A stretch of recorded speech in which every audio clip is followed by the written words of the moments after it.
அழகு தமிழ் கவிதை கழகத்தின் காலை வணக்கம் உங்கள் அனைவருக்கும். வாழ்க்கை எப்பொழுதும் நமக்கு பெரும் வரம்தான். இந்த வரத்தில் கிடைத்த பெரும் வரம் மனிதம் என்று இங்கு பிறந்தது.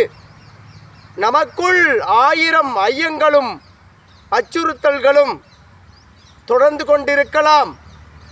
நம் இலக்குகளை நோக்கி மட்டுமே பயணங்கள் இருக்க வேண்டுமே தவிர்த்து குழப்பங்களை கொள்ளாமல், வாழ்வுகளில் நடுக்கங்களை கொள்ளாமல் அடுத்த நிலை எது என தேடுங்கள்.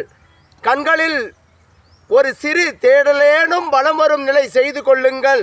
என் உறவுகளே, எண்ணற்ற சூழ்நிலைகள் இங்கு ஒரு புறமாகவே இருந்து விடாது.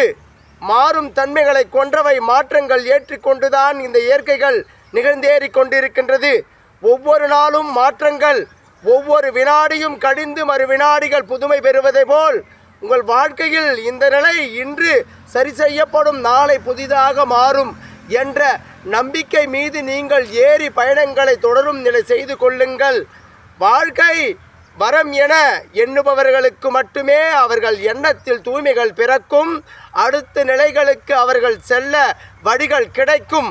என் உறவுகள் அனைவரும் உணர வேண்டியவை, நாடு போகும் திசையெல்லாம், நகரம் போகும் திசையெல்லாம், நம் கால் தடங்கள் போகும் நினைப்புகள் எல்லாம் நமக்குள் தான் இருக்கும். நாம் நம்மை சரி செய்யும் விதங்களில் நமக்குள் இருக்கும். அடுத்த நிலைகள் எது என ஞாபகங்கள் நமக்குள் தொடர்ந்து கொண்டு இருந்தால் இந்த வாழ்க்கை நம் வசமாகும்.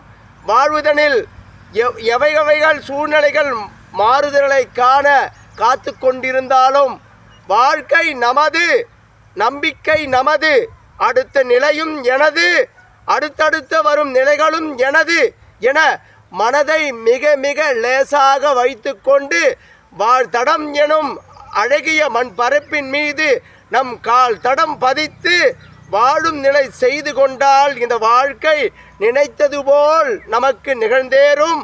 அடுத்த நிலைக்கு செல்ல அதுவே வழியாக அமைந்துவிடும். என் உறவுகளே, எண்ணங்கள் ஒருபொழுதும் அமைதி கொள்ளுங்கள், எடுத்த காரியங்கள் யாவும் வெற்றி கொள்ளுங்கள் என்ற தத்துவத்தை உங்களுக்குள் இருக்கும் நிலை செய்து கொண்ட மனித பிறவிதான் இந்த மகத்தான பிறவியில் நான் பிறந்ததை அடைந்து விடுவேன், எந்த நிலைகளிலும் நான் ஏறி கடந்து விடுவேன், சாதித்து விடுவேன் என்ற நம்பிக்கையை உங்களுக்குள் கொள்ளுங்கள். அதன் முதலே இந்த வாழ்க்கை எதுவென உங்களுக்கு புரியும்.